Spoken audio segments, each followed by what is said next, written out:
मध्य प्रदेश छत्तीसगढ़ में विधानसभा चुनावों का बिगुल बज चुका है। ऐसे में तमाम प्लेटफॉर्म्स पर आपको सियासी गलियारों की चिल्ल-पांव सुनाई, दिखाई और पढ़ाई जाएगी। लेकिन हम आपको बताने जा रहे हैं मौजूदा दिग्गजों के पुराने किस्से। इसमें सूबे के सब किनारों के वे सियासी किस्से होंगे जिनसे आपको अपने माननीयों को समझने में आसानी होगी।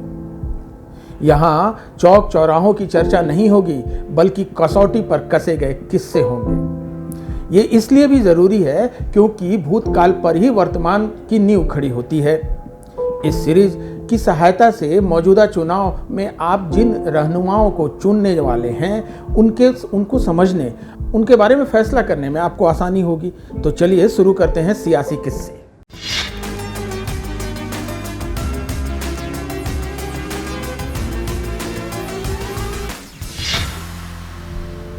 आज और सबसे पहले हम बात करेंगे देश के दिल कहे जाने वाले मध्य प्रदेश के मुख्यमंत्री शिवराज सिंह चौहान की।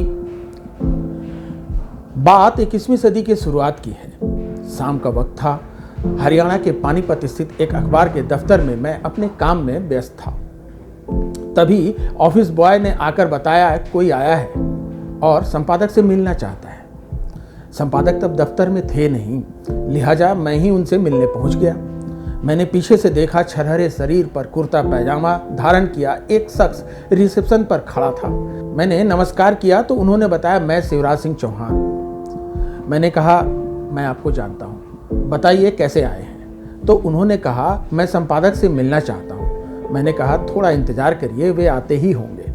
वे खड़े ही रहे तो मैंने आग्रह किया कि संपादक जी के केबिन में चलते हैं, वहाँ बैठते हैं। मैंने गौर किया कि वे अकेले ही आए थे। आज तो एक पार्षद भी जहाँ जाता है उसके साथ 4 छुटभइये जरूर होते हैं, और वे तो हरियाणा बीजेपी के प्रभारी थे, पर उनके साथ कोई तामझाम नहीं था। अब मुझे समझ में आता है कि वो पाँव वाले भैया क्यों कहे जाते हैं। अब किस्से को आगे बढ़ाते हैं, इसमें भी हरियाणा का कनेक्शन है।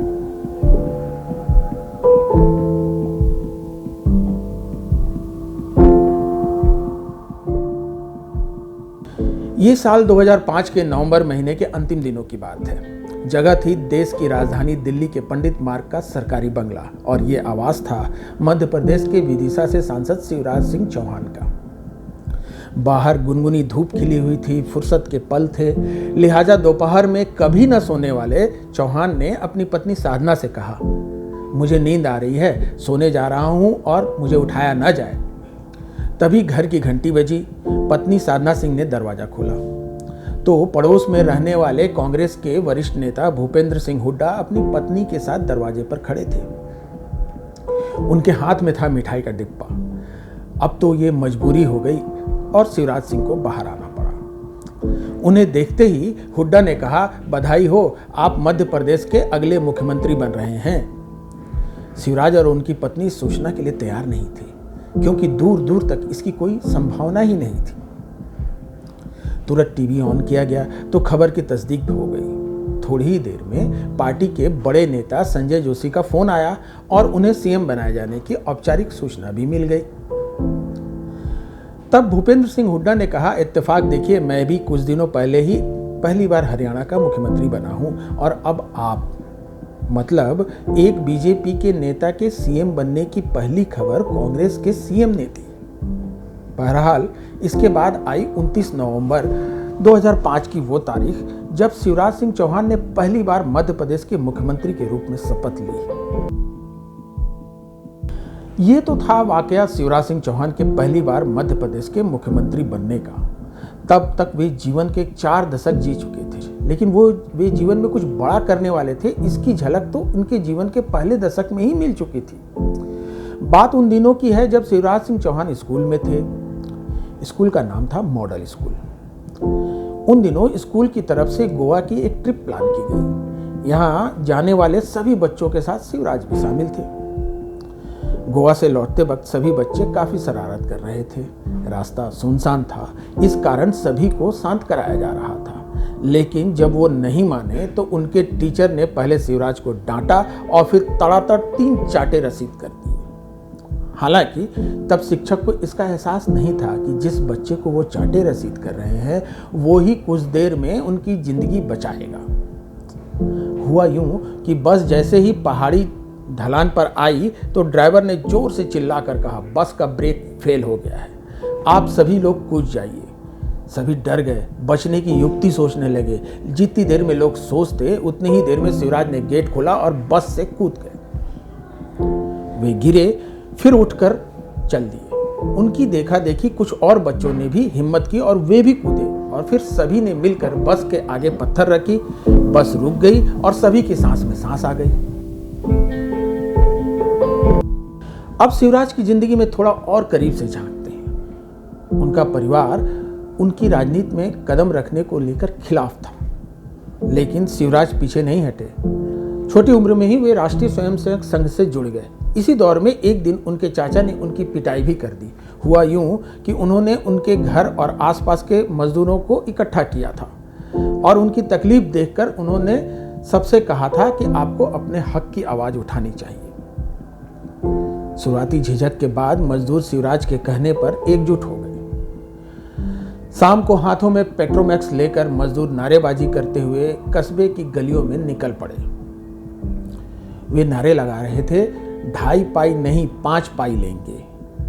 पाई दरअसल एक बर्तन होता है जिसमें मजदूरी के लिए अनाज दिया जाता है। जुलूस में शिवराज आगे आगे थे। वे जैसे ही अपने घर के नजदीक पहुंचे, उनके चाचा लाठी लेकर बाहर निकले और कहा, आओ मैं तुम्हें देता हूं 5 पाई। फिर चाचा ने थप्पड़ों से उनकी धुनाई की और अगले ही दिन भोपाल भेज दिया। यहां शिवराज ने अपने जीवन का पहला चुनाव लड़ा। वो था स्टूडेंट कैबिनेट के सांस्कृतिक सचिव का। तब वे 10वीं क्लास में पढ़ते थे। उन्हें जीत मिली।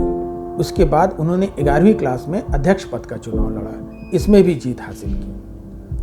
इसके बाद 1975 में छात्र संघ के अध्यक्ष चुने गए। इसके बाद आया दौर इमरजेंसी का। उस समय संघ के नेता और अखिल भारतीय विद्यार्थी परिषद के संगठन मंत्री के रूप में कार्य कर रहे सूर्यकांत केलकर को गिरफ्तार किया गया था। जब केलकर की तलाशी ली गई तो उनकी जेब से एक चिट्ठी निकली जिसमें शिवराज सिंह चौहान का नाम था। तब वे विद्यार्थी थे और विद्यार्थी परिषद के सदस्य भी थे। उन्हें केलकर की चिट्ठी के बारे में पता नहीं था, लिहाजा शिवराज भोपाल में बेफिक्र थे। लेकिन पुलिस उन्हें तलाश करते हुए वहां पहुंच गई और उन्हें गिरफ्तार कर लिया। 18 साल के शिवराज को तब 19 महीने तक हवालात की हवा खानी पड़ी। हालांकि ये उनके लिए फायदे का सौदा ही साबित हुआ। जेल में उन्हें जनसंघ के बड़े नेताओं का सानिध्य मिला और राजनीति के प्रति समझ गहरी हुई।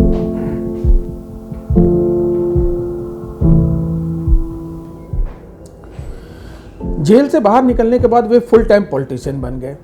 इसके बाद 1978 में ही वे अखिल भारतीय विद्यार्थी परिषद के मध्य प्रदेश के संयुक्त सचिव बने। फिर 1984 में युवा मोर्चा में शामिल हुए और अगले ही साल मोर्चा के ज्वाइंट सेक्रेटरी बन गए। फिर आया 1990 का दौर। तब पार्टी ने उन्हें बुधनी सीट से विधानसभा चुनाव लड़ाने का फैसला किया। शिवराज के पास पैसे नहीं थे। तब उन्होंने नारा दिया था, 1 वोट 1 नोट। पहले ही विधानसभा चुनाव में उन्होंने कांग्रेस के उम्मीदवार को 22,000 वोटों से हराया। इस तरह वे महज 31 साल की उम्र में ही विधायक बन गए। हालांकि वो एक ही साल विधायक रहे। वजह था अटल बिहारी वाजपेयी ने विदिशा लोकसभा सीट से इस्तीफा दे दिया था। पार्टी ने उन्हें विदिशा से चुनाव मैदान में उतार दिया। पहला लोकसभा चुनाव भी जीतने में शिवराज सफल रहे और सबसे कम उम्र के सांसद बन गए। फिर आया 1992 का वो दौर जब भारतीय जनता युवा मोर्चा के वे जनरल सेक्रेटरी बने। 1996 में वह दोबारा विदिशा लोकसभा सीट से जीते। फिर 1998 और फिर 1999 में भी लगातार लोकसभा चुनाव जीते। साल 2000 से 2003 तक वे भारतीय जनता युवा मोर्चा के राष्ट्रीय अध्यक्ष रहे। इसी दौरान 2004 में उन्होंने 5वीं बार विदिशा से लोकसभा के चुनाव में जीत दर्ज की, मगर इस बार वे केवल 1 साल ही सांसद रह पाए। क्यों? क्योंकि अगले ही साल पार्टी ने उन्हें राज्य का मुख्यमंत्री बना दिया। इसके बाद तो शिवराज ने मध्य प्रदेश का सबसे लंबे समय तक मुख्यमंत्री रहने का रिकॉर्ड ही बना दिया। चलते चलते शिवराज की शादी का किस्सा भी आपको सुना देते। दरअसल संघ के सदस्य होने की वजह से वे आजीवन शादी नहीं करना चाहते थे। परिवार के दबाव डालने पर भी वे इनकार ही करते रहते थे। इसी दौरान वे एक बार साधना सिंह से मिले। ये पहली नजर का प्यार था। शादी नहीं करने की कस्में खाने वाले शिवराज सिंह चौहान साधना सिंह से छिप छिप कर मिलने लगे। खुद शिवराज ने एक इंटरव्यू में बताया था कि उन्होंने चिट्ठी लिखकर साधना सिंह से अपने प्रेम का इजहार किया था। इजहार और इकरार के बाद दोनों ने एक दूसरे को खूब लव स्टोरी लिखी। बाद में घर वालों की सहमति से 6 मई 1992 को शिवराज और साधना सिंह शादी के बंधन में बंध गए। विवाह के बाद शिवराज का कद सियासत में बढ़ता चला गया। खुद शिवराज ने एक बार कहा था, मेरी सफलता के पीछे साधना ही है। उन्होंने हमेशा मेरा सहयोग किया, कभी जिद नहीं की। शिवराज के शब्दों में ही इस किस्से का अंत करते हैं। उन्होंने कहा था, मेरी जिंदगी एक मिशन है, मैंने पहले से कुछ भी तय नहीं किया।